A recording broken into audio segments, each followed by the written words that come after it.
आप बार बार आम्बेडकर आम्बेडकर आम्बेडकर आम्बेडकर 6 बार उन्होंने बोला ना। आपने, हम लोग उनका नाम बहुत शब्द से लेते हैं।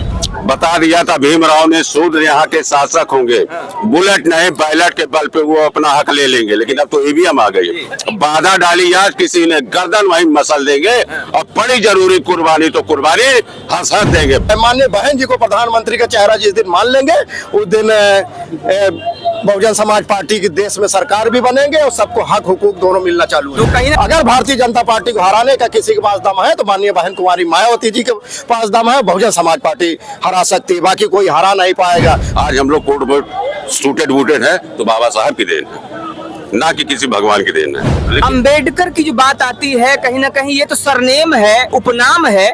जैसे मोदी जी का नाम लिया जाता है, लोग मोदी मोदी करते हैं, तो क्या इसमें अंबेडकर नाम लेने में कोई बुराई है क्या? संसद भवन में जब से बाबा साहब भीमराव अंबेडकर पर टिप्पणी की गई है तब से लगातार विरोधों का दौर जारी है। भारत के अलग अलग हिस्सों में लोग विरोध प्रदर्शन कर रहे हैं और इसी बीच आज प्रयागराज में भी विरोध प्रदर्शन चल रहा है, जिसमें बहुजन समाज पार्टी इसमें मैदान में उतर आई है और लगातार इस बात का विरोध प्रदर्शन कर रही है कि जो बाबा साहब भीमराव अंबेडकर के ऊपर टिप्पणी की गई है उस टिप्पणी को एक बार फिर से माफी मांगकर वापस लिया जाए, या उसके विषय में एक बार फिर से अमित शाह इस बात का खुलकर बयान दें कि उनसे गलती हुई थी। लगातार चारों तरफ बातें चल रही हैं, चारों तरफ विरोध प्रदर्शन हो रहे हैं और प्रयागराज भी इससे अछूता नहीं है। यहाँ पर आप देख रहे हैं पीछे यहाँ पर लोग हैं, काफी भारी संख्या है और सभी लोग इसी बात का विरोध कर रहे हैं कि अमित शाह ने, भाजपा नेता ने जो बाबा साहब पर टिप्पणी की है वो अशोभनीय है, वो निंदनीय है और उस पर उसे किसी भी तरह से जायज नहीं ठहराया जा सकता। तो ये बात करते हैं यहाँ पर मौजूद लोगों से, जानने की कोशिश करते हैं कि आज यहाँ पर जो लोग इकट्ठा हुए हैं आखिर क्या आक्रोश है, क्या नाराजगी है और क्या चाहते हैं। आज यहाँ पर आप लोग इकट्ठा हुए हैं, यहाँ पर विरोध प्रदर्शन चल रहा है, आखिर क्या वजह है यहाँ पर इतनी भारी संख्या में लोगों के आने की? हम लोगों के महापुरुष बाबा साहब डॉक्टर बी.आर. अम्बेडकर, जो आज दुनिया के 6 विद्वानों में नंबर 1 के विद्वान हुआ करते हैं और न देश कुरान से चल रहा है न गीता से, अगर चल रहा है तो उनके द्वारा लिखित संविधान से। ऐसे महान शख्सियत को आप बार बार आम्बेडकर आम्बेडकर आम्बेडकर आम्बेडकर 6 बार उन्होंने बोला ना। आपने, हम लोग उनका नाम बहुत शब्द से लेते हैं। दलितों के प्राण अछूतों का मसीहा, विश्वविख्यात भारत रत्न बोधिसत्व बाबा साहब डॉक्टर भीमराव अंबेडकर, इतना बड़ा नाम उनका, उनको आप आम्बेडकर आम्बेडकर एक ही वर्ड में कह रहे, ये हम लोगों को बहुत बुरा लगा। और उन्होंने कहा कि जितना नाम आप इतना लेते इतना भगवान को लो तो आप स्वर्ग का रास्ता खुल जाए। नहीं, जैसे नाम लेने की बात कही कि अंबेडकर अंबेडकर अंबेडकर 6 बार नाम लिया गया, तो ऐसे इतना नाम आप लिए होते, इतना नाम अगर भगवान का लिए होते तो आप जो है स्वर्ग के रास्ते आपके खुल जाते। तो माननीय गृह मंत्री जी से मैं पूछना चाहूंगा कि उनके संवैधानिक अधिकार आप छोड़ करके और श्री राम मंदिर में बैठ के घंटा बजाइए, स्वर्ग का रास्ता आपका खुला हुआ है। अंबेडकर की जो बात आती है, कहीं ना कहीं ये तो सरनेम है, उपनाम है। जैसे मोदी जी का नाम लिया जाता है, लोग मोदी मोदी करते हैं, तो क्या इसमें अंबेडकर नाम लेने में कोई बुराई है क्या? इनसे बात करिए। नहीं, बुराई नहीं है। आप नाम वो हमारे भगवान से तुलना की तो महामानव है, जिनके वजह से हम आज आपके सामने बोल रहे हैं, ये बाबा साहब की देन है। इसके पहले हम लोग 4 बड़ा व्यवस्था बनाए, ब्राह्मण क्षत्रिय वैश्य शूद्र, हम लोगों को तो शूद्र में भी नहीं रखा, अछूत रखा, गाँव के बाहर रखा। वो महान शख्सियत वहां से पढ़ लिख करके इतना बड़ा विद्वान, लेकिन बदले के भावना से कोई काम नहीं किए। उनको जो मौका मिला मेंबर ऑफ पार्लियामेंट बने, उन्होंने संविधान लिखा कि हम लोगों को हक हकूक और मंदिर मस्जिद हर जगह जाने के लिए स्वतंत्र हुए। आज हम लोग कोर्ट में सूटेड बूटेड है तो बाबा साहब की देन है, ना कि किसी भगवान की देन है। तो कहना यह है कि आज ये जो भी है बाबा साहब की देन है, ना किसी भगवान की देन है। आपकी नाराजगी किस बात से है? आखिर आप भी यहाँ पे आए हैं, जो इन्होंने बात कही कि बाबा साहब का नाम लिया गया, अंबेडकर अंबेडकर 6 बार कहा गया, क्या आपकी नाराजगी भी वही है या आपका कुछ अलग मानना है? देखिए भैया, सबसे पहले तो आपको इस कार्यक्रम में आने के लिए धन्यवाद, आपके चैनल के माध्यम से। बड़े भाई, देखिए जिस शख्सियत को उन्होंने बोला है संसद में, ये उनको पता नहीं है कि आज वो इतना डिग्री लिए हैं, इतनी उनको भाषाओं का ज्ञान है कि आज पूरे भारत में उतना डिग्री न तो किसी के पास है और न तो कोई उस भाषाओं का ज्ञान है उतना। तो अनपढ़ लोग आज जो है उस शख्सियत को गलत ठहराने का काम करते हैं। आज हम आपको चैनल के माध्यम से बताना चाहूँगा कि वो दलितों के लिए भगवान हैं और जो उनको जो है गलत कहेगा हम लोग आग लगा देंगे।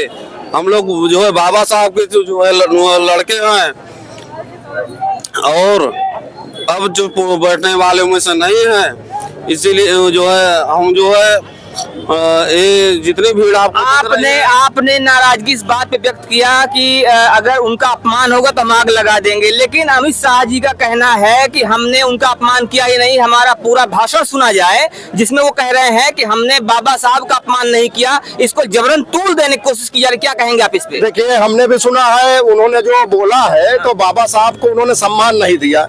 वो कहीं ना कहीं बाबा साहब को कम करने के प्रयास किए हैं और शायद उनको नहीं पता है वही बाबा साहब और संविधान की देन है जो आज देश की एक गृह मंत्री के कुर्सी पे बैठे हैं। नहीं, आप लोगों को भी पता होगा उसके पहले उनका इतिहास कहा रहा है, किस गुमनामी में होते शायद पता न चलता अगर बाबा साहब ने संविधान में ये हक अधिकार न दिया होता।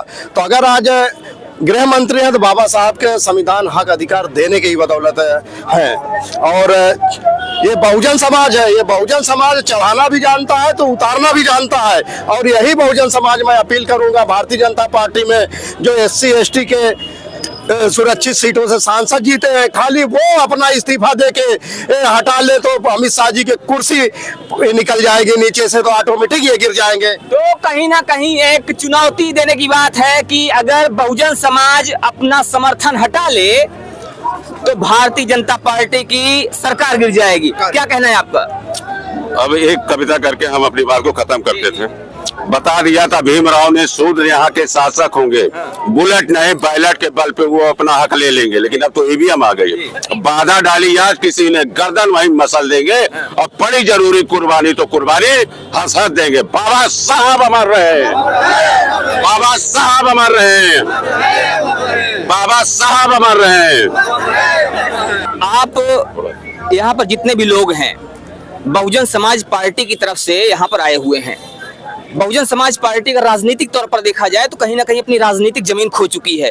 क्या राजनीतिक जमीन को फिर से पाने की कोशिश की जा रही है इन चीजों के माध्यम से? देखिए, मैं आपको बताना चाहता हूँ इस देश में दो तरह की विचारधारा है। एक विचारधारा है जो गैर बराबरी की बात करता है और बहुजन समाज पार्टी जो बाबा साहब की विचारधारा मानती है बराबरी की बात करता है। तो विचारधारा कभी खत्म नहीं होती, तो बहुजन समाज पार्टी ना खत्म होने वाली है ना तो उसकी विचारधारा खत्म होने वाला है। थोड़े दिन होता है, रुक जाती है, मगर विचारधारा नहीं खत्म, क्योंकि समय समय पे महापुरुषों को विचारधारा लेके चलने का काम किया और बहुजन समाज पार्टी को अगर खत्म करने का कोई सपना देखेगा वो खुद ही खत्म हो जाएगा। तो जो बहुजन समाज पार्टी को खत्म करने का सपना देखेगा वो खुद ही खत्म हो जाएगा। लेकिन कहीं ना कहीं ये चुनावी जो असर है, चुनावी समीकरण बदले हैं और चीजें परिवर्तित हुई हैं। क्या आपको लगता है कि बहुजन समाज पार्टी एक बार फिर से सत्ता में आ पाएगी और एक बार फिर से वो पुरानी जो हैसियत है उसकी हासिल कर पाएगी? देखिए, आज स्थिति जो बनी है पूरे भारत की मात्र बहुजन समाज पार्टी के इंडिया गठबंधन में न होने के कारण ही बनी है। अगर आज इंडिया गठबंधन में BSP होती तो पूरे भारत में इनका कहीं नामो निशान नहीं होता, वो इनका कोई नाम लेने वाला नहीं होता। एक तरफ से जो है ऐसी आंधी चलती कि इनका कहीं दूर दूर तक जो है नजर नहीं आते लोग। अगर इंडिया गठबंधन मायावती होती तो दूर दूर तक भारतीय जनता पार्टी नजर नहीं आती। तो क्या अगला जो चुनाव आने वाला है ये माना जाए कि भारतीय जनता पार्टी को हराने के लिए बहुजन समाज पार्टी एक बार फिर से रुख कर सकती है इंडिया गठबंधन का? हम आपको बता दें, चाहे 2014 का चुनाव रहा हो, 17 का चुनाव रहा हो, 19 का चुनाव रहा हो, 22 का चुनाव रहा हो, 24 का चुनाव रहा हो, लोगों ने प्रयास कर लिया मगर भारतीय जनता पार्टी को नहीं हरा। उसकी वजह यह है, अगर भारतीय जनता पार्टी को हराने का किसी के पास दम है तो माननीय बहन कुमारी मायावती जी के पास दम है, बहुजन समाज पार्टी हरा सकती है, बाकी कोई हरा नहीं पाएगा। मैं सभी लोगों से निवेदन और गुजारिश करूंगा, अगर ऐसे छल कपट गए और संविधान की हत्या करने वालों को हटाना है इस देश से तो बहुजन समाज पार्टी के बैनर तले आके माननीय बहन जी को नेता मान के भारतीय जनता पार्टी को इस देश से खदेड़ने का काम करेंगे। एक अंतिम प्रश्न आपसे करूंगा, आपने कहा कि अगर किसी में दम है भारतीय जनता पार्टी को हराने का तो बहन कुमारी मायावती में है।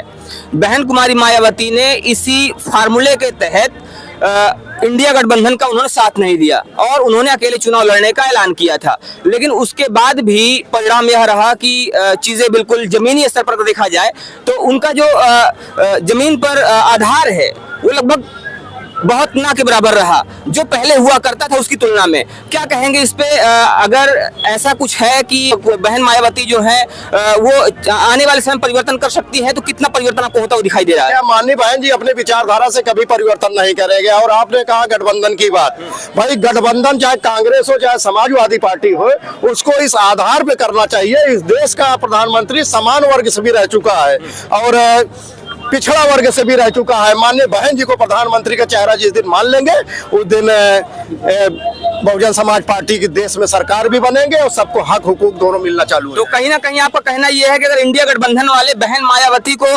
प्रधानमंत्री का चेहरा घोषित कर दें तो बहन मायावती इंडिया गठबंधन में आ जाएंगी और प्रधानमंत्री मोदी जो है उनकी पार्टी पीछे जाएगी, बहुत पीछे चली जाएगी। अगर इस देश को किसी चलाने में दम है, माननीय बहन जी के पास दम है। आज तो देखते होंगे उत्तर प्रदेश में थोड़े दिनों के लिए एक ही बार फुल बहुमत की सरकार बनी।